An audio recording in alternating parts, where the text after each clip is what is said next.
وزیر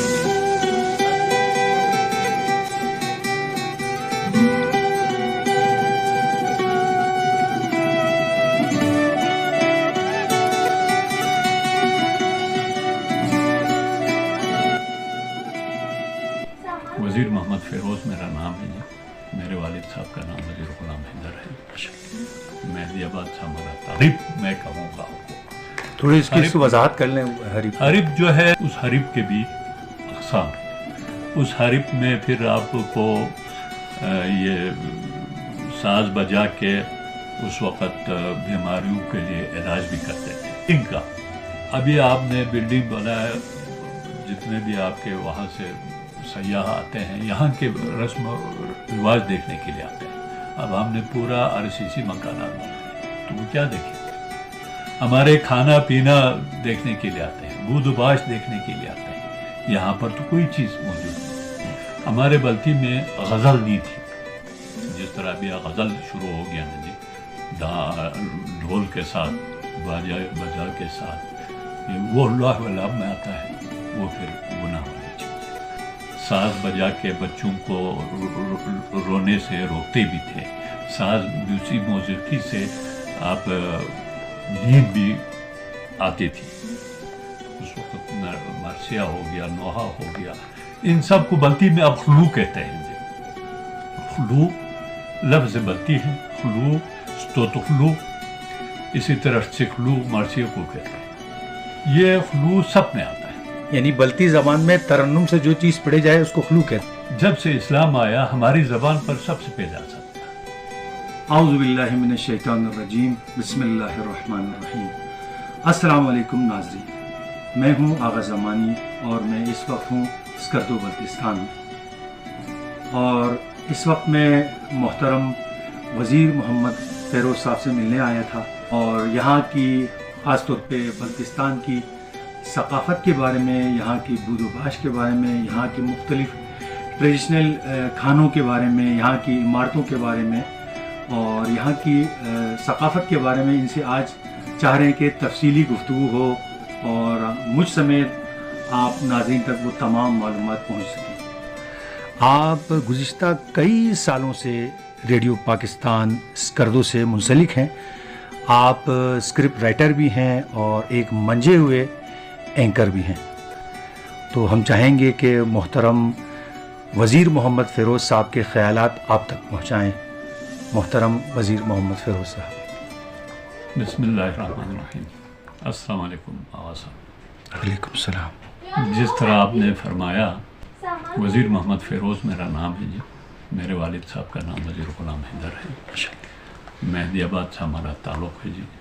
قوم حسین پا, حسین پا کے نام سے ہم مشہور ہیں جی, کیونکہ ہمارے آبا و اجداد حسین رہے ہیں راجاؤں کے. اور ایک ہمارا جد امجد جو ہے ادھر چچے تھنگ کے میدان میں, تھموکھن کے میدان میں وزیر زوراور سنگھ کے مقابلے میں جا کے, ان کے دفاع میں جا کے وہاں شہید ہوئے ہیں. تو وہاں سے پھر ڈوگروں نے حکومت شروع کی بلتستان پہ. تو اس خاندان سے میرا تعلق ہے جی. ماشاءاللہ. تو ریڈیو پاکستان جس طرح آپ نے فرمایا, ریڈیو پاکستان میں سن 88 سے اب تک ریڈیو پاکستان کے ساتھ ہوں جی, لیکن بلتی میں پروگرام کرتا ہوں. اردو ہمیں اتنی آتی بھی نہیں ہے, نہ ہم استعمال کرتے ہیں اردو. تو اگر بیچ میں غلطی ولطی ہو تو آپ فرمائیں, کیونکہ ہماری اچھی نہیں ہے زبان اردو میں. آپ لوگ تو اہل زبان ہیں. رہا پھر ریڈیو پاکستان میں بحیثیت اینکر کے, آرٹسٹ کے, اسکرپٹ رائٹر کے, ڈرامہ رائٹر کے, اور مختلف ہم نے ڈرامے بھی لکھے ہیں, اسکرپٹ بھی لکھے ہیں, اور فیچرز بھی بنائے ہیں. اس طرح بلتی میں ہم پروگرام کرتے تھے جی, تو لوگ بہت سراہتے تھے. اس طرح ہم نے ایوارڈ بھی کافی لیا جی, ایکسیلنس ایوارڈ. جس طرح ابھی یہاں ہمارے ایک دو فوٹوز بھی ہیں ایکسیلنس ایوارڈ لیتے ہوئے, اور یہ ہے جی. ماشاءاللہ جی.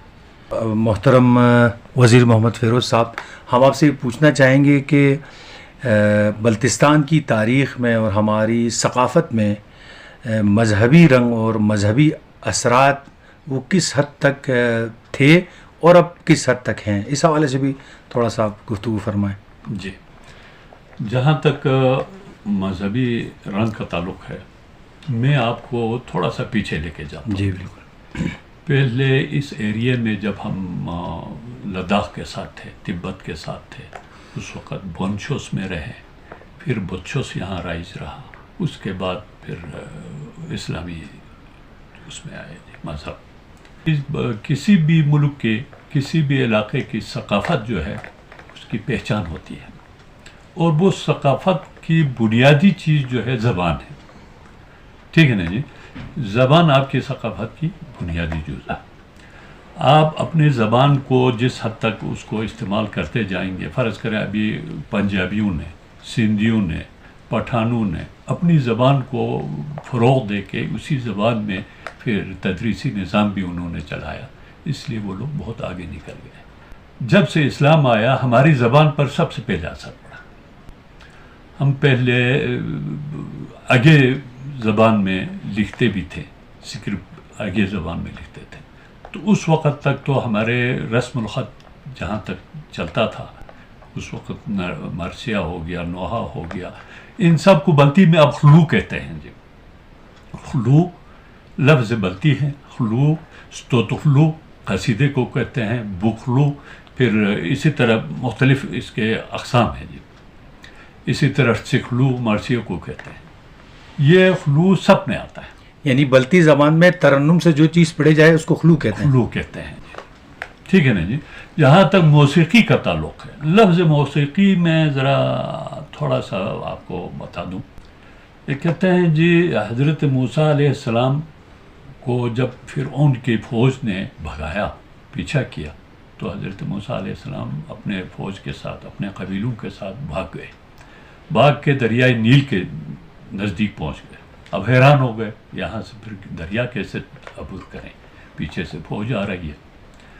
تو موسیٰ حیران ہوا، اتنے میں ندا آئی، اوپر سے وحی آئی کہ آپ اپنی عصا کو دریا پہ مارو، دریا رک جائے گا، وہاں سے آپ نکلے فوج کے ساتھ، اپنی قبیلوں کے ساتھ۔ تو ایسا ہی کیا حضرت موسیٰ علیہ السلام نے، عصا کو دریا پہ مارا، دریا پانی رک گئی، سوکھے راستہ نکل گیا، تو پھر سب اپنے قبیلوں کے ساتھ حضرت موسیٰ چلے گئے۔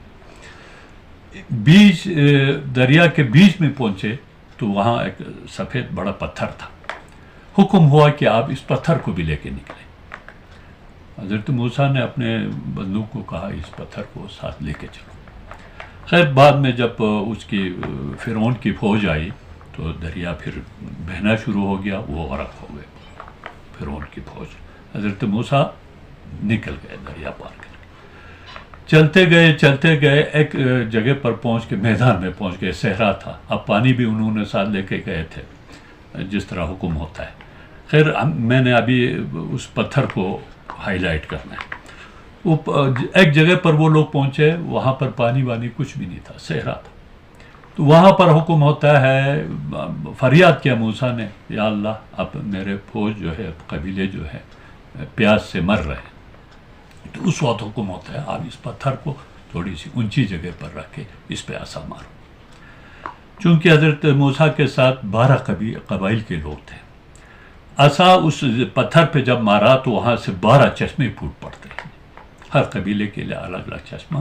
وہاں پر پھر حکم ہوتا ہے یا موسیقی، یعنی اس میوزک کو، وہ ایک میوزک کے ساتھ نکلتا ہے چشمے، جو ایک سر کے ساتھ، پھر حکم ہوتا ہے یا موسیقی آپ اس میوزک کو پکڑ لیں، اس کو پریزرو کریں۔ اس میں آپ کے تفریح کے سامان ہیں، ٹھیک۔ اس 12 چشموں میں ہر ایک چشمہ جو ہے الگ سر کے ساتھ نکل رہا ہے، اس میں آپ کی تفریح کے سامان ہے، اس کو آپ پریزرو کریں۔ تو وہاں سے یہ موسیقی چلا ہے۔ موسیقی کے اصل بنیاد بھی 12 ہی ہے، آپ جہاں بھی موسیقی کو لے لیں اس میں 12 ہی ہے اس کے بنیاد۔ اسی 12 سے ہی یہ دنیا کے جتنے بھی موسیقی نکلے ہیں اسی 12 موسیقی سے نکلے ہیں۔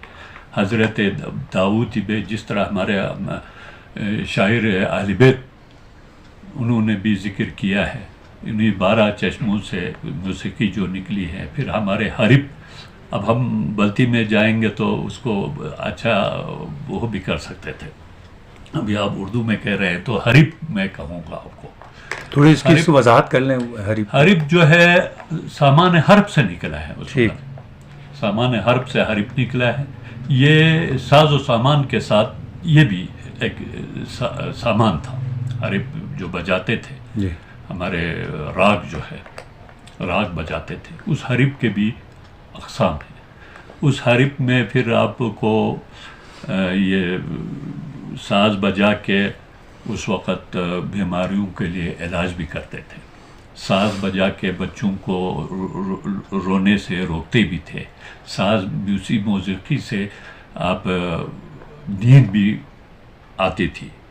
نیند سلانے کے لیے، بچوں کو سلانے کے لیے موسیقی آلاپتے تھے. اسی طرح موسیقی، اب وہ موسیقی آج کل بہت ہی اس کو گناہ کی چیز سمجھی. قاری جب تلاوت کرتے ہیں 3 جگہوں پہ اٹھاتے ہیں اور کب کرتے ہیں. ہم بلتی میں اس کو گٹس کہتے ہیں. شعبے ہیں اس کے لیے بھی، قاری کے لیے بھی. تو یہ سب موسیقی میں آتا ہے. یہ جس طرح ہوا چلتی ہے موسیقی ہے. یہ آپ کے درخت جب ہلتے ہیں ایک موسیقی پیدا ہوتا ہے. پانی چلتے ہیں تو پانی سے بھی موسیقی پیدا ہوتی ہے. موسیقی ایسا بری چیز نہیں ہے موسیقی. اچھا محترم، آپ کی بات سے میرے ذہن میں ایک سوال آیا جی. موسیقی کے حوالے سے. تو جہاں آپ نے ذکر کیا تو کیا ایسا ہے کہ ایک موسیقی حلال ہے، کچھ قسم اس کی حرام ہے؟ ہم اس میں تفریق کر سکتے ہیں؟ ہاں تفریق کر سکتے ہیں. ہمارے بلتی میں غزل نہیں تھی. جس طرح ابھی غزل شروع ہو گیا نا جی، ڈھول کے ساتھ بجا کے ساتھ، یہ وہ اللہ واللہ میں آتا ہے، وہ پھر گناہ والی چیز ہے. اب ہمارے لوک گیت جو ہے، میں سمجھتا ہوں ہمارے جتنے بلتی تاریخ ہے، جتنے بھی ثقافت ہے، تہذیب و تمدن ہے، وہ سب اسی ہمارے لوک گیتوں میں. لوک گیت بچانے میں سمجھتا ہوں کوئی اس میں گناہ نہیں ہے، کیونکہ اس میں ڈھول تو بجتا نہیں ہے، ساز تو بجتا نہیں ہے.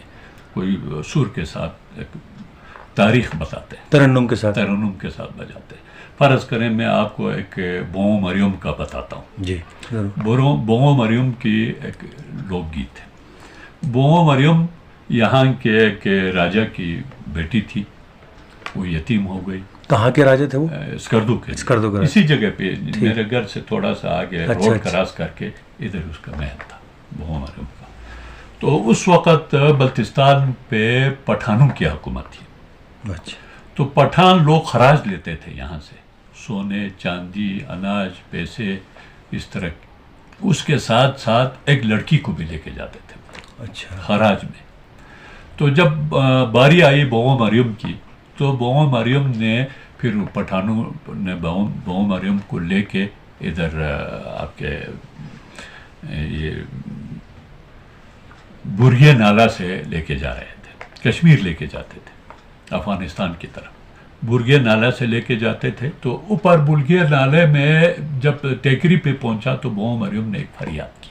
اچھا. وہ ہے لوک گیت. بوں مریم نے فریاد ایسی کی، میرے اس ملک میں کوئی راجا نہیں تھا، کوئی وزیر نہیں تھے، کوئی غیرت مند جوان نہیں تھے، ورنہ مجھے اس یتیم بچی کو اس پٹھانوں کے ہاتھ میں نہ دیتے.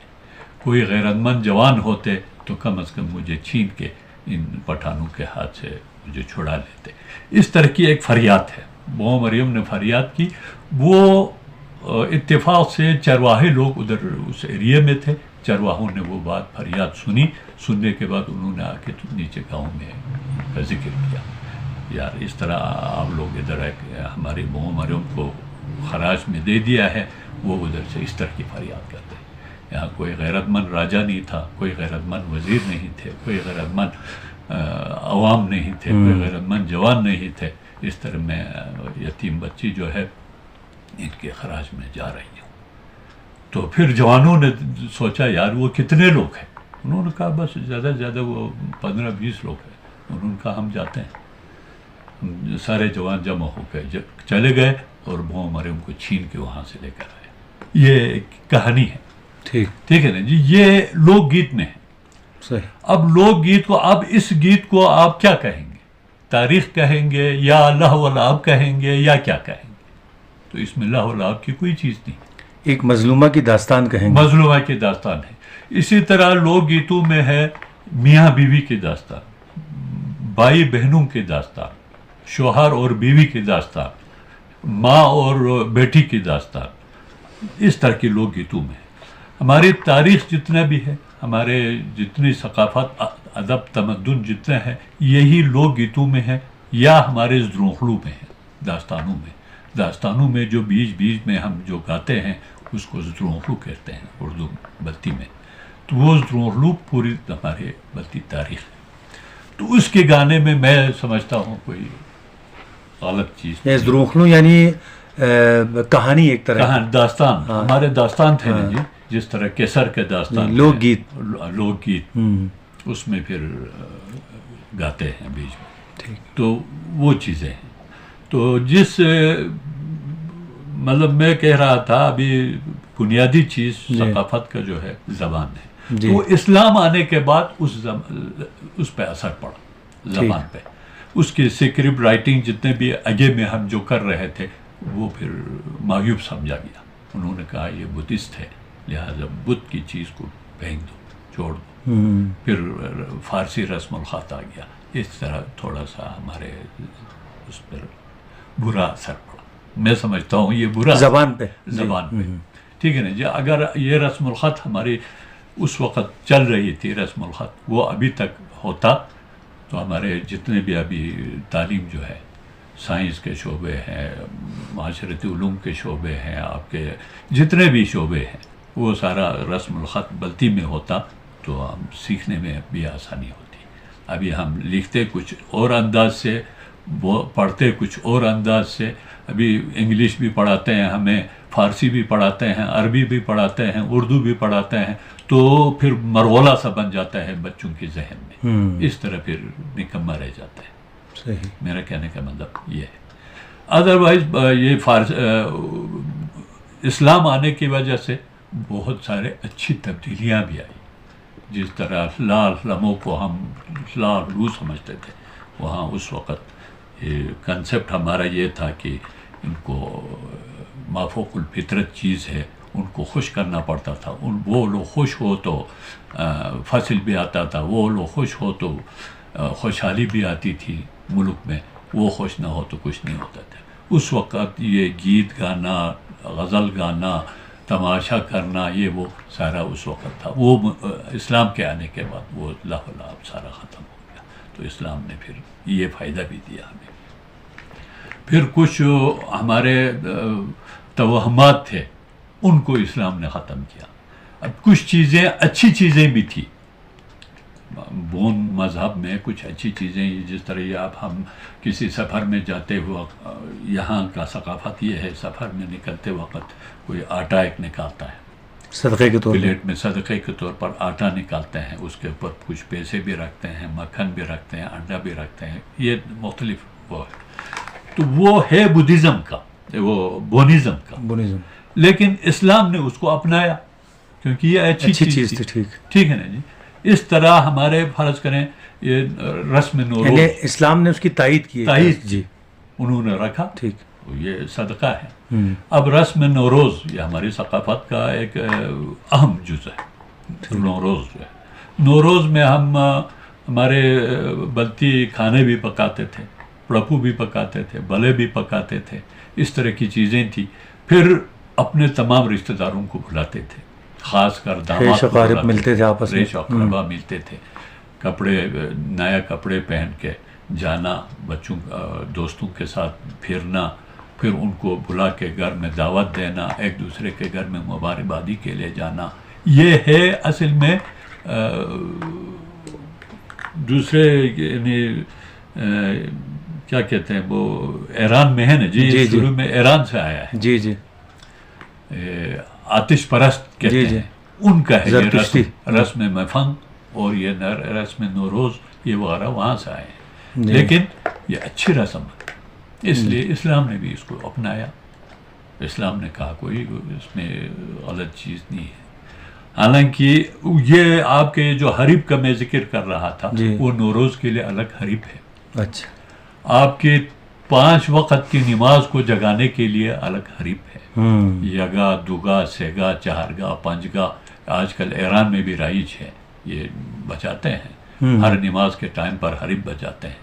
ہمارے یہاں ہم نے حریب کو برا سمجھ کے چھوڑ دیا، میوزک سمجھ کے چھوڑ دیا. اب میوزک کو آپ جتنا بھی کوشش کریں اس کو بند کرنے کے، اسی حساب سے وہ پھیل رہا ہے. اب آپ نے حریب کو بجانا وہاں بند کیا تو ہر ایک کے جیب میں ابھی میوزک پھر رہا ہے. ٹھیک ہے نا جی. اب ہمارے حریب کو اگر آپ ترقی دیتے تو آج کل اچھے راہ بھی نکل سکتی تھی، اچھی راہیں نکل سکتی تھی. لیکن اب انڈین گانے سننے سے لاو و لاب میں چلا گیا. تو یہ چیزیں ہیں. جی ماشاء اللہ. اچھا، ایک سوال آپ سے کرنا چاہوں گا پھر گفتگو کو تمام کریں گے.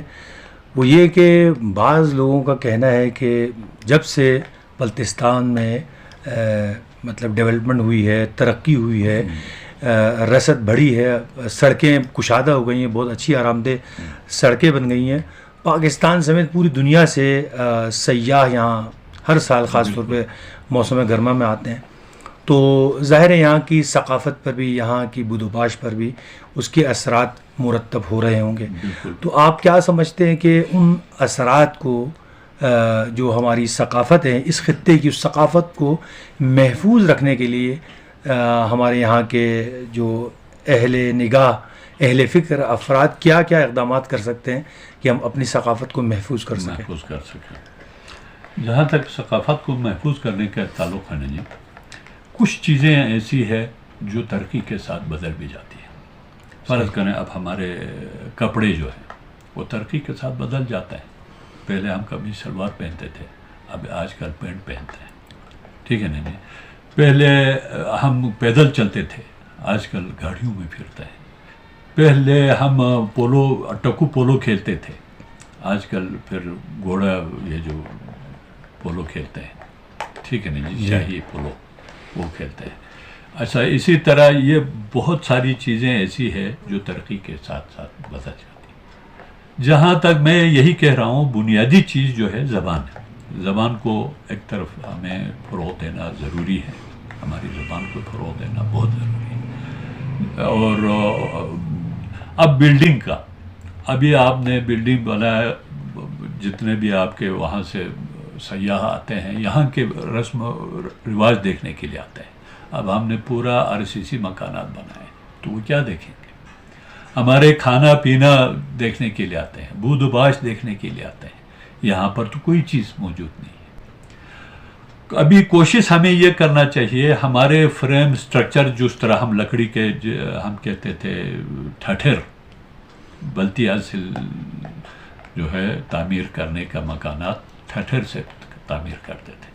یعنی اس کا فریم سٹرکچر بناتے تھے لکڑی کے، پھر بیچ میں گاڑا وغیرہ لگا کے گاڑی کے بناتے تھے. اب یہ میرا مکان آپ دیکھ رہے ہیں، ابھی 3 فٹ دیوار کی موٹائی ہے، پتھر کی دیواریں ہیں، پھر اس پر لکڑی کی پینلنگ کی ہوئی. اس میں سکون ہے.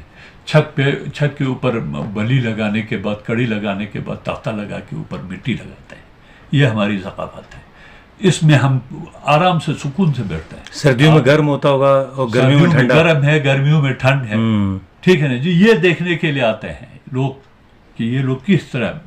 اب میرے پاس میری ایک بیٹی ادھر پنجاب میں بیاہی گئی ہے، تو ان کے گھر والے یہاں آتے ہیں، وہ خوش ہو کے ہمارے چولہا دیکھنے کے لیے چلے جاتے ہیں. ہم اپنے وہ چولہا پہ کھانا پکاتے ہیں، وہ دیکھنے کے لیے وہاں بیٹھ کے وہ لوگ سکون محسوس کرتے ہیں. یار آپ لوگ ادھر آرام سے نیچے بیٹھ کے کھانا پکاتے ہیں، اس سے انگیٹھی میں آپ لکڑی جلاتے ہیں. یہ ثقافت ہے ہمارا. ٹھیک ہے نا جی. اب ہمارا یہ ابھی قالین آپ کا یہ آ گیا. قالین کے بجائے آپ ہمارا چھرا دیکھو کتنی عمدہ چیز ہے. صحیح بات. ٹھیک ہے نا جی. اب یہ چھرے کے بہت سارے فوائد بھی ہیں، میں آپ کو یہ بتا دوں. یہ آپ کے شاٹیکا کا یہ علاج ہے. صحیح. شاٹیکا والے اگر آپ کے بیڈ پہ ہی چھرے کے اوپر آپ ایک چادر بچھاؤ، اس پر آرام سے سو جاؤ. ویسے چھرا بناتے کس چیز سے؟ اس سے نہیں جی، بال سے بناتے ہیں بکریوں کے، گائے اچھا، کے یاک کے، خاص اچھا۔ کر یاک کے چرا بنتا ہے. ماشاء بہت قیمتی چیز بھی ہے، بہت عمدہ چیز بھی ہے، ڈیوریبل چیز بھی ہے. اب وہ چیزیں ختم ہو گئی. مکانات آپ 10 منزل بناؤ، 20 منزل بناؤ. ہمارے یہاں یعنی بیت کے سرکنڈوں کو جوڑ کے ایک شق بناتے ہیں، اس کو شق کہتے ہیں. فریم سٹرکچر میں وہ شق بونتے تھے، شق کے اوپر پھر آپ لیپ کرتے تھے گاڑے کا. وہ آپ 20 منزل بھی چڑھاؤ، اس کا اثر ہی نہیں، اس کا بوجھ ہی نہیں، وزن ہی نہیں ہے. اور زلزلہ پروف ہے. فریم سٹرکچر بنانے کے بعد پورا زلزلہ، آپ جتنا بھی زلزلہ آ جاؤ وہ ہلتا جائے گا، اثر نہیں ہوگا اس پر کسی چیز کا. وہ آپ ہم نے چھوڑ دیا. ٹھیک ہے نا جی.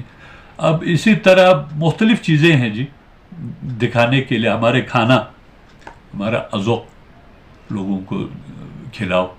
مرزن آپ لوگوں کو کھلاؤ. مرزن، پھر مرزن بنانے کی بھی قسم ہے ہمارے یہاں. پھر آٹے کی بھی اقسام ہے. بڑو ہے، چچے ہے، خونے ہے، ترسپے ہے، بخفے ہے. ان تمام کی الگ الگ چیزیں بنتی ہیں. وہ چیزیں آپ بنا کے کھلاؤ، وہ خوش ہو کے کھا پی کے چلے جائیں گے. تو یہ چیزیں ہمیں اپنانا چاہیے زیادہ سے زیادہ.